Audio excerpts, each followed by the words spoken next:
தனக்கு வேண்டிய கொலுசை பக்தரிடம் அம்பாலே கேட்டு பெற்ற அதிசயம் இந்த கோயிலில் தான் நிகழ்ந்துச்சு. திருமியச்சூர் லலிதாம்பிகை அம்மன் சமேத மேகநாத சுவாமி ஆலயம் தான் இன்னைக்கு நம்ம பார்க்க போகிற கோயில். இந்த கோயிலை பற்றி நம்ம பார்க்கறதுக்கு முன்னாடி நம்ம சேனலுக்கு புதுசாக இருந்தீங்கன்னா நம்ம சேனலை சப்ஸ்கிரைப் பண்ணிக்கோங்க. ஹாய் ஃப்ரெண்ட்ஸ், நான் உங்கள் சாய்ராம். நாம் இன்னைக்கு வந்திருக்க கோவில் திருவாரூர் மாவட்டம் திருமியச்சூரில் இருக்கிற லலிதாம்பிகை அம்மன் ஆலயம். அகத்திய முனிவர் காஞ்சியில் ஹயக்ரீவரிடம் பெற்ற லலிதா சகஸ்ரநாமத்தை முதலில் அர்ப்பணித்தது இந்த கோயிலில் இருக்கிற லலிதாம்பிகை அம்மனுக்கு தான்னு சொல்கிறாங்க. தனித்தமிழில் அகத்தியர் லலிதா நவரத்ன மாலை என்னும் ஸ்லோகத்தை இந்த அம்பாளுக்காக ஏற்றியிருக்காரு.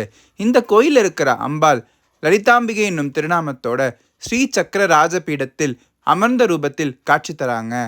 அம்பாளுக்கு கொலுசு போடுவது இந்த கோயிலில் சிறப்பான வழிபாடாக கருதப்படுது. கோவில் உள்ள நுழைஞ்ச உடனேயே அம்பாள் தனி சன்னதியில் தெற்கு நோக்கி காட்சி தராங்க. அம்பாளோட கருவறை பக்கத்திலேயே லலிதா சகஸ்ரநாமம் பதிக்கப்பட்டிருக்கு. இந்த அம்பாளோட கால்களில் கொலுசு எப்படி வந்துச்சுன்னு பார்க்கலாம் வாங்க. தன்னை மனமுருகி வேண்டி வழிபட்ட பக்தையின் கனவில் தோன்றிய அம்பாள் கொலுசு கேட்டதாகவும், பக்தை கொலுசு கொண்டு வந்த போது அந்த கொலுசை போடுவதற்கு தாமாகவே அம்பாள் சிலையில் அமைப்பு ஏற்பட்டதாகவும் இந்த கோயில் வரலாற்றில் சொல்லப்படுது. உள்ளே நுழையும் போது நாம் அழகான மேகநாத சுவாமி சன்னதியை தரிசிக்க முடியும்.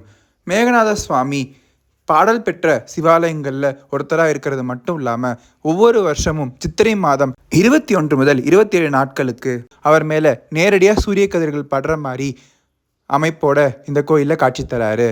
இந்த கோயிலுடைய பிரகாரம் ரொம்பவே அழகாக இருக்குது. மேகநாத சுவாமியோட விமானம் கஜபிருஷ்டம் என்று சொல்லப்படும் யானையின் இடுப்பு பகுதி போன்று அமைக்கப்பட்டிருக்கு. பிரகாரம் சுற்றும் போது சிவபெருமானுடைய கருவறைக்கு பின்னாடி வலது பக்கத்திலேயே அழகான க்ஷேத்திர புராணேஸ்வரர் என்னும் கோபப்படும் நிலையில் இருக்கும் அம்பாலை சமாதானப்படுத்தும் சிவபெருமானின் சிற்பமும், அழகாக நர்த்தனமாடும் நர்த்தன விநாயகர் சிற்பமும் இருக்குது.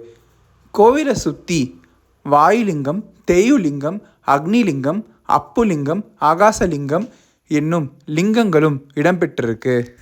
மேகநாத சுவாமி சன்னதிக்கு போகிற வழியில் அழகான பாதாள லிங்கம் இருக்குது. கண்டிப்பாக அதையும் நம்ம தரிசிச்சுட்டு வரணும். இந்த கோயிலில் இருக்க இன்னொரு அதிசயம் என்னென்னா, அப்பர் மற்றும் சம்பந்தர் பெருமானால் பாடல் பெற்ற மேகநாத சுவாமி ஆலயத்துக்குள்ளேயே அப்பர் பெருமான் பாடிய இன்னொரு சிவாலயமான இளங்கோயில் சகலபுவனேஸ்வர ஆலயமும் இருக்குது. மின்னும் மேகலையால் சமேத சகலபுவனேஸ்வர ஆலயம் திருமியச்சூர் இளங்கோயில் என்று அழைக்கப்படுது. தெற்கு நோக்கிய நடராஜர் சன்னதியும் இந்த கோயிலை நாம் தரிசிக்கலாம். ஒவ்வொரு வருடமும் நவராத்திரி சமயத்தில் அம்பாளுக்கு நடைபெறும் உற்சவமும் அம்பாளுடைய நெய்க்குல காட்சியும் ரொம்பவே சிறப்பு வாய்ந்தது இந்த கோவிலில். இந்த கோயில் திருவாரூர்லேருந்து மயிலாடுதுறை போகிற சாலையில் பேரளத்துலேருந்து 2 கிலோமீட்டர் தொலைவில் அமைஞ்சிருக்கு. இந்த கோயில் சுற்றியே நிறைய பாடல் பெற்ற சிவாலயங்களும் இருக்குது. கண்டிப்பாக இந்த கோயிலை நீங்கள் போய் பார்த்துட்டு வாங்க.